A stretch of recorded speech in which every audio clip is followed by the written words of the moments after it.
ꯏꯄꯦꯛ TV ꯅ꯭ꯌꯨꯁꯅ ꯑꯗꯣꯝꯕꯨ ꯇꯔꯥꯝꯅ ꯑꯣꯛꯆꯔꯤ꯫ ꯍꯧꯈꯤꯕ ꯀꯨꯝꯖꯥ 2023ꯒꯤ ꯃꯦꯒꯤ ꯇꯥꯡ 3ꯗꯒꯤ ꯊꯣꯛꯂꯛꯈꯤꯕ ꯈꯨꯠꯂꯥꯏꯒꯤ ꯃꯨꯛꯅꯕ ꯊꯧꯗꯣꯛꯅ ꯃꯔꯝ ꯑꯣꯏꯔꯒ ꯁ꯭ꯇꯦꯠ ꯑꯁꯤꯗ ꯇꯪꯗꯨ ꯂꯩꯇꯥꯗꯕ ꯐꯤꯚꯝ ꯑꯃꯗ ꯂꯩꯔꯛꯈꯤꯕ ꯑꯃꯗꯤ ꯆꯠꯂꯤꯕ ꯆꯍꯤ ꯑꯁꯤꯒꯤ ꯐꯦꯕ꯭ꯔꯨꯋꯥꯔꯤꯗꯒꯤ ꯄꯣꯄꯨꯂꯔ ꯒꯚꯔꯟꯃꯦꯟꯠ ꯃꯍꯨꯠ ꯄ꯭ꯔꯁꯤꯗꯦꯟꯠ ꯔꯨꯜ ꯊꯝꯂꯛꯈꯤꯕ ꯑꯁꯤꯒꯤ ꯃꯍꯨꯠ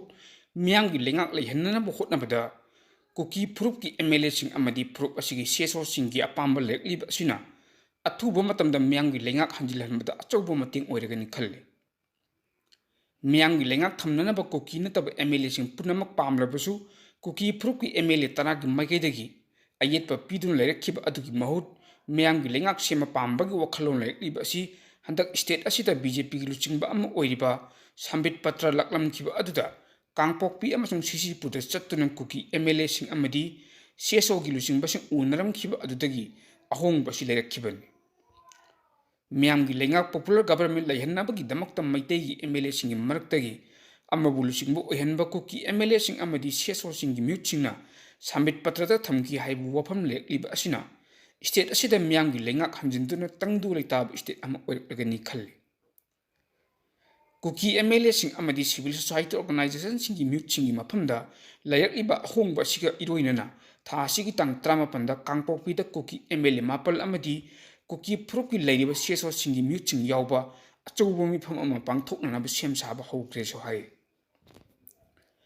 ꯀꯨꯀꯤ MLA 10ꯒꯤ ꯃꯅꯨꯡꯗ 9ꯅ ꯁꯔꯨꯛ ꯌꯥꯒꯗꯕꯒꯤ ꯃꯔꯝꯗꯤ ꯃꯦꯒꯤ ꯇꯥꯡ 3ꯒꯤ ꯂꯥꯏꯕꯛ ꯊꯤꯔꯕ ꯊꯧꯗꯣꯛꯇ ꯁꯣꯛꯄꯗꯒꯤ ꯐꯤꯚꯝ ꯆꯥꯗꯅ ꯂꯩꯔꯤꯕ ꯀꯨꯀꯤ MLA ꯕꯨꯡꯖꯥꯒꯤꯟ ꯕꯥꯜꯇꯦꯒꯤ ꯃꯤꯐꯝꯗ ꯌꯥꯎꯕ ꯉꯝꯂꯣꯏꯗꯕꯅ ꯃꯍꯥꯛꯀꯤ ꯅꯣꯃꯤꯅꯤ ꯑꯃ ꯃꯤꯐꯝ ꯑꯗꯨꯗ ꯁꯔꯨꯛ ꯌꯥꯔꯕ ꯌꯥꯏ ꯍꯥꯏꯕꯒꯤ ꯊꯥꯖꯕ ꯂꯩꯔꯤ꯫ ꯍꯧꯖꯤꯛ ꯂꯩꯔꯤꯕ ꯃꯅꯤꯄꯨꯔꯒꯤ ꯐꯤꯚꯝ ꯑꯁꯤꯗ ꯃꯤꯌꯥꯝꯒꯤ ꯂꯩꯉꯥꯛ ꯑꯃ ꯁꯦꯝꯕ ꯃꯩꯇꯩ ꯑꯃꯗꯤ ꯀꯨꯀꯤ ꯑꯅꯤꯃꯛꯀꯤ ꯃꯥꯏꯀꯩꯗꯒꯤ ꯑꯄꯥꯝꯕ ꯂꯩꯔꯕꯁꯨ ꯀꯨꯀꯤ MLA ꯀꯨꯀꯤ ꯈꯨꯠꯂꯥꯏ ꯄꯥꯏꯕꯁꯤꯡꯒꯤ ꯄ꯭ꯔꯦꯁꯔꯗꯒꯤ ꯀꯨꯀꯤ MLAꯁꯤꯡ ꯀꯤꯕꯗꯒꯤ ꯂꯩꯉꯥꯛꯇ ꯁꯧꯒꯠꯇꯕ ꯑꯃꯗꯤ ꯆꯤꯟ ꯀꯨꯀꯤ ꯖꯣꯁꯤꯡꯒꯤ ꯑꯣꯏꯕ ꯁꯦꯄꯔꯦꯠ ꯑꯦꯗꯃꯤꯅꯤꯁꯇ꯭ꯔꯦꯁꯟꯒꯤ ꯗꯤꯃꯥꯟ ꯐꯪꯗ꯭ꯔꯤ ꯐꯥꯎꯕ ꯃꯈꯣꯏꯒꯤ ꯈꯣꯡꯖꯪ ꯍꯟꯗꯣꯛꯂꯣꯏ ꯍꯥꯏꯕꯒꯤ ꯐꯤꯔꯦꯞ ꯂꯩꯔꯛꯈꯤꯕꯗꯒꯤ ꯇꯪꯗꯨ ꯂꯩꯇꯥꯕ ꯐꯤꯚꯝ ꯑꯃꯗ ꯃꯤꯀꯞ ꯃꯤꯔꯥꯎꯈꯛ ꯊꯝꯅꯅꯕ ꯂꯝꯗꯝ ꯑꯃ ꯑꯣꯏꯔꯛꯈꯤꯕꯅꯤ꯫ ꯆꯍꯤ 2 ꯍꯟꯖꯤꯜꯂꯛꯂꯕ ꯋꯥꯊꯣꯛ ꯑꯃꯗꯤ ꯄ꯭ꯔꯁꯤꯗꯦꯟꯠ ꯔꯨꯜ ꯂꯩꯉꯥꯛ ꯊꯝꯖꯤꯜꯂꯛꯈꯤꯕ ꯊꯥ 3 ꯃꯄꯨꯡ ꯐꯥꯖꯤꯜꯂꯛꯈꯤꯕꯗꯒꯤ ꯃꯤꯌꯥꯝꯅ ꯃꯥꯌꯣꯛꯅꯔꯤꯕ ꯑꯋꯥꯕꯁꯤꯡ ꯑꯁꯤꯗꯒꯤ ꯀꯣꯛꯍꯟꯅꯅꯕ ꯍꯣꯠꯅꯕ ꯍꯥꯏꯕꯁꯤ ꯅꯥꯀꯜ ꯑꯅꯤꯒꯤ ꯃꯤꯌꯥꯝ ꯃꯔꯛꯇꯒꯤ ꯈꯨꯠꯂꯥꯏꯒꯤ ꯃꯨꯛꯅꯕꯕꯨ ꯑꯣꯏꯔꯣ ꯀꯥꯡꯂꯨꯞꯀꯤ ꯑꯣꯏꯕ ꯃꯑꯣꯡꯒꯤ ꯃꯨꯛꯅꯕꯗꯒꯤꯕꯨ ꯈꯣꯡꯐꯝ ꯍꯟꯗꯣꯛꯂꯕ ꯃꯊꯧ ꯇꯥꯏ꯫ ꯀꯥꯟꯅꯕ ꯀꯔꯤꯁꯨ ꯄꯨꯔꯛꯄ ꯉꯝꯂꯣꯏꯗꯕ ꯑꯣꯏꯕꯒꯤ ꯃꯊꯛꯇ ꯃꯤꯌꯥꯝꯒꯤ ꯃꯥꯌꯣꯛꯇ ꯂꯩꯕ ꯊꯧꯁꯤꯜ ꯑꯣꯏꯕꯅ ꯃꯈꯣꯏ ꯃꯁꯥꯅ ꯃꯁꯥꯒꯤ ꯃꯈꯣꯡꯗ ꯌꯥꯟꯁꯤꯟꯖꯕ ꯊꯧꯁꯤꯜꯅꯤ ꯍꯥꯏꯕꯗꯨ ꯈꯪꯕ ꯉꯝꯗ꯭ꯔꯕꯁꯨ ꯅꯥꯀꯜ ꯑꯅꯤꯒꯤ ꯃꯤꯌꯥꯝꯒꯤ ꯄꯨꯟꯁꯤ ꯑꯃꯗꯤ ꯂꯟ ꯊꯨꯝ ꯃꯥꯡ ꯇꯥꯛꯄ ꯌꯥꯕ ꯃꯈꯩ ꯃꯥꯡꯈ꯭ꯔꯕ ꯃꯇꯨꯡ ꯊꯦꯡꯂꯕꯁꯨ ꯊꯦꯡꯅ ꯇꯪꯗꯨ ꯂꯩꯇꯥꯕ ꯁ꯭ꯇꯦꯠ ꯑꯃ ꯑꯣꯏꯕ ꯄꯥꯝꯕꯒꯤ ꯑꯍꯣꯡꯕ ꯑꯃ ꯂꯩꯔꯛꯂꯤꯕ ꯑꯁꯤ ꯌꯥꯝꯅ ꯊꯥꯒꯠꯅꯤꯡꯉꯥꯏ ꯑꯣꯏ꯫ ꯁ꯭ꯇꯦꯠ ꯑꯁꯤꯗ ꯃꯇꯝ ꯁꯥꯡꯅ ꯍꯥꯠꯅ ꯁꯨꯅꯕꯒꯤ ꯃꯤꯀꯞ ꯃꯤꯔꯥꯎꯈꯣꯜ ꯑꯃꯗꯤ ꯃꯤꯌꯥꯝꯒꯤ ꯂꯩꯉꯥꯛ ꯂꯩꯇꯕꯒꯤ ꯑꯋꯥꯕꯁꯤꯡ ꯑꯗꯨ ꯀꯣꯛꯍꯟꯅꯅꯕ ꯍꯣꯠꯅꯕꯗ ꯄꯣꯂꯤꯇꯤꯀꯦꯜ ꯄꯥꯔꯇꯤ CSO ꯑꯃꯗꯤ ꯃꯤꯌꯥꯝꯒꯤ ꯃꯥꯏꯀꯩꯗꯒꯤ ꯔꯨꯂꯤꯡ MLA 53ꯒꯤ ꯃꯅꯨꯡꯗ ꯀꯨꯀꯤ MLA 10 ꯌꯥꯎꯗ꯭ꯔꯕꯁꯨ MLA 94ꯅ ꯂꯩꯉꯥꯛ ꯁꯦꯝꯕꯤꯌꯨ ꯍꯥꯏꯕꯒꯤ ꯈꯣꯜꯂꯥꯎ ꯂꯩꯔꯛꯂꯤꯕ ꯑꯁꯤ ꯂꯥꯏꯅ ꯂꯧꯕ ꯌꯥꯗꯕ ꯑꯃꯅꯤ꯫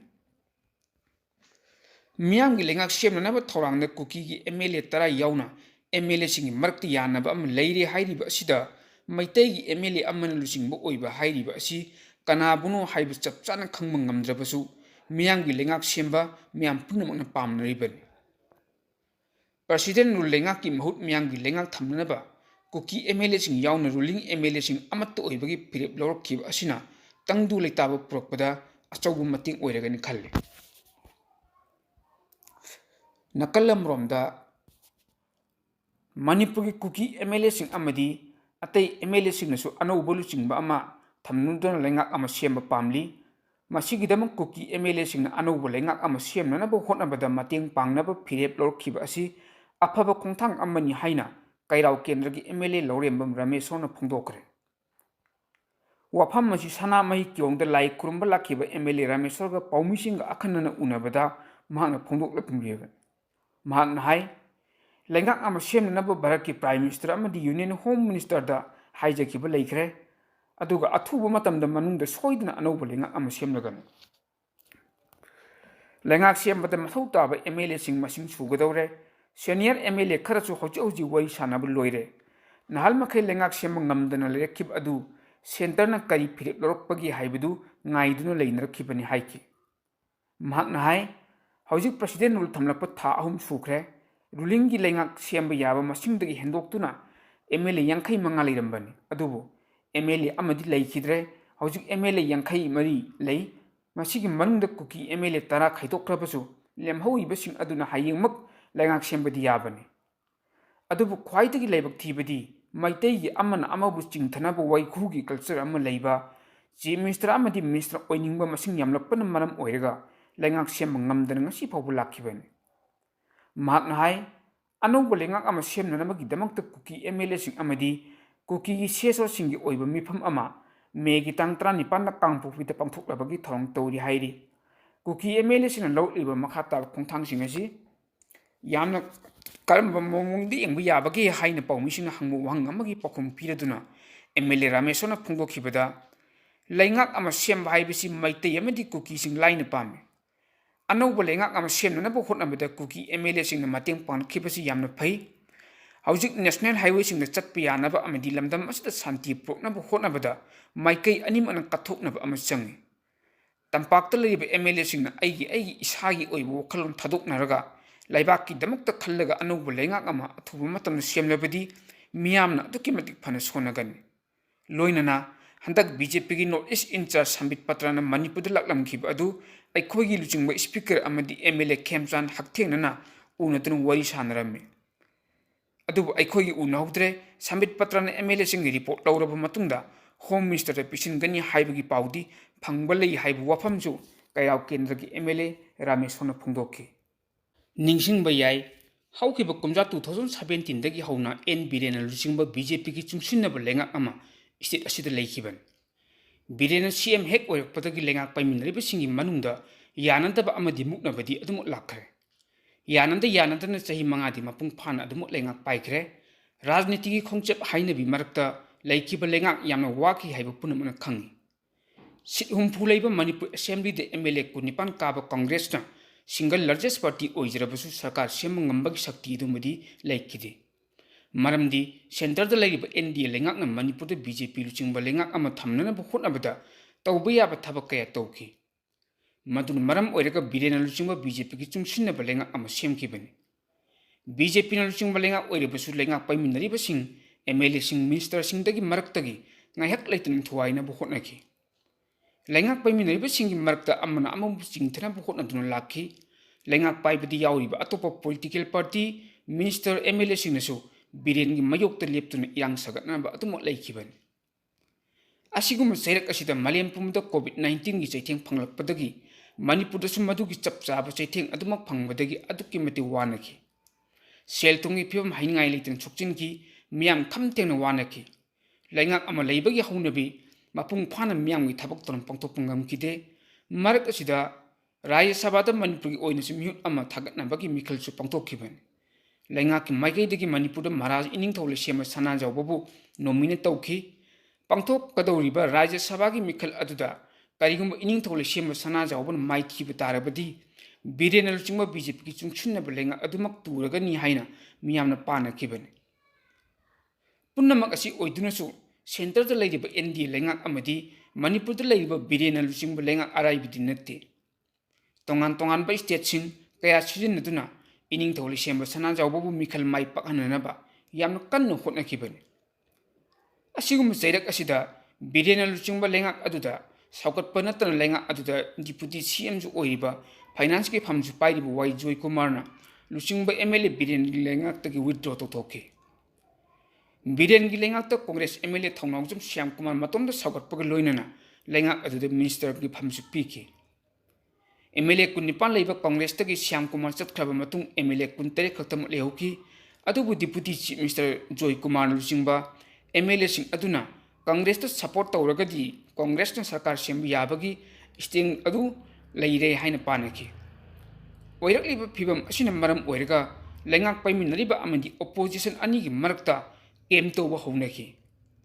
khwaidagi nungaiba drama ama oikibadi Congress ki kem manung da leikiba Congress ki MLA sing Congress thadok Birena luchingba lengak sakotuna Rajya Sabha gi vote ining thole sema sana jawbada vote pibi yawkhribani Congress ki kemda leiramba MLA sing wal chonglaga chenthorapus yawnaki madugi matung kumja 2022 da pangthokiba 39 suba Manipur Vidhan Sabha gi mikhalda BJP की MLA 32 कादुना absolute majority ओइखि MLA 19 करम कांग्रेस ना MLA मंगा खक करखे seat हुमफु लेब मणिपुर असेंबली द MLA 50 ना बिरेन लेगा सगोटकी opposition कांग्रेस MLA मंगा खक्तम लेहोखि MLA 50 लेब बिरेन लुचिंग लेगा BJP मनुंग ओइब अकन खोलाव थोरखि मसी यामना डिस्मेट ग्रुप सिंग द बिरेन मुसीएम की फमदगी चिंथना बु होटनखि मसी की खुदोंचाब लौर कांग्रेस न बिरेन की मयोक नो कॉन्फिडेंस मोशन थंगननबा थौरांग तौरखि अदुबु मणिपुर असेंबली मिफम कौगदब नुमित निनी खक्तंग ngairab matamda chief minister N Biren माकी फमदगी रिजाइन तौखि बिरेन रिजाइन तौखब मतुंग मणिपुर प्रेसिडेंट रूल थमजिलखि मणिपुर की मियाम हौजी प्रेसिडेंट रूल की चाइना चिथेंग याम फजना फंगली स्टेट असित पॉपुलर गवर्नमेंट अम लेहनब पामली याम लुटलीबदी BJP की मनुंग राजनीति खोंकप हाइनबी मयाम असिन मरम ओइरगा राजनीति ओइब तंगदु लेतादबा कया अमसु थोरकप हौरी बिरेन लौथोकप पामलिब डिसिडेंट MLA सिंग मरकता कनाबु सीएम ओइगदगी हाइबदु तरंग तरंग पुथोकपसु ngamde सेंटर ना खलकप लीडर अदुदा पुनमंग सपोर्ट तौरगनी हाइबगी फिरेप लौरगपसु लेखरे अदुबु सेंटर की माइकीदगी बिरेन की मुहूर्त अनौब लीडर अमा खन्ननबगी थौरांग तौबदी उद्री मरक असिदा सेंटर द लेरिबा BJP की लीडर कया लाक्तुना BJP मनुंगी ओइब चरांगनब अमदी यानदब कया अदु संगदाइनदन होटनबदी लेप्त्रे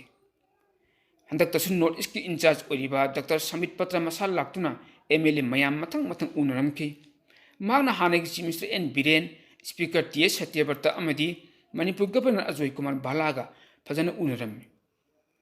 डॉक्टर समित पत्र उनबदा याउरुब MLA सिंग माइकैदगी फोंदोरकपदसु अमत मानदे डॉक्टर समित पत्र मणिपुर लाकलंबदु हौजिक लेरिबा मणिपुर इथनिक क्लासेस असिगा मरी लेनना लाकपनी हाइबे वफम लेरे हौजिक लेरिबा क्लासेस असिगी वारोसिन अमा पुरकपा हाइबसिदी होम मिनिस्टर की माइकेदी पुथोकदबन होम मिनिस्टर का मरी लेनबा डॉक्टर समित पत्रना मतौ करमना मणिपुर इथनिक क्लासेस असिगी वारोसिन पुरकंगमगदौरिबगी अदुना सेंटर से मणिपुर इशू की मतंगदा नखै इसेंग सेंगदबगुम तौई डॉक्टर समित पत्र लकलंबा अदु अनौब लेंगा अमा सेंबग मरी लेनगनी हाइबसिमदी पुनमन खंगनरिबन महांगना मणिपुरदगी हेक चटखिबगे MLA सिंग नाकपाक तानदुना केम तौनब हौखे करम मतमदा मियामना पामनरिबा पॉपुलर गवर्नमेंट अमा सेमलकदगी हाइबदु खंगब ngamdre नाकपाक तानरिबा MLA सिंग थदोकप मियोसिंगदा सोशल मीडिया दा मखोय मखोगी सपोर्ट तौरिबा मियोसिंग चीफ मिनिस्टर ओइगनी हाइबगी वफम फोंदोकपदी थेंगनखि यामना लुटलीबदी लेबाक मियामना असु यामना वानरब मतम असिदा MLA सिंग कथोकपा हाइबु वखल अदु लेरक्त्रिब असिनि लीडर ओइनिंग चीफ मिनिस्टर ओइनिंग ngakto ओइखरे ngasi manipur ki miyamna thengnariba awaba si karisu ude hawji president leiribasi president rule ni leiriba president rule asina singda phongna nongmai paiba tiroi singdadi karisu tawbung ngamdabung tawi tampakta manipur kaibi yaro haina khulngak liba khulngak pu singbudi tanan phabagi thabak chathabagum tawi punnamang asina maram oiraga manipur ki miyam pendaban kham thengle miyang bi lengak ama athu matamda lehenba pamnari adubu centre कई करम थौरांग तौरकदगी हाइबदुदी मतम खर ngaiminaba tare मालेम की तोंगान तोंगान मफम the थोप थौदोक वथोक सिंबु मियाम दी ओहंदुना मियाम की मिट नकोंग ओयहलिबा इपाक टीवी न्यूज हाइबा न्यूज नेटवर्क यूट्यूब चैनल अमदी फेसबुक पेज असिबु अदोमना लाइक शेयर कमेंट फॉलो अमदी सब्सक्राइब तौबिदुना तुम कोइन मियाम की सेवा तौबु ngamnanaba सपोर्ट तौबियु हाइजरी।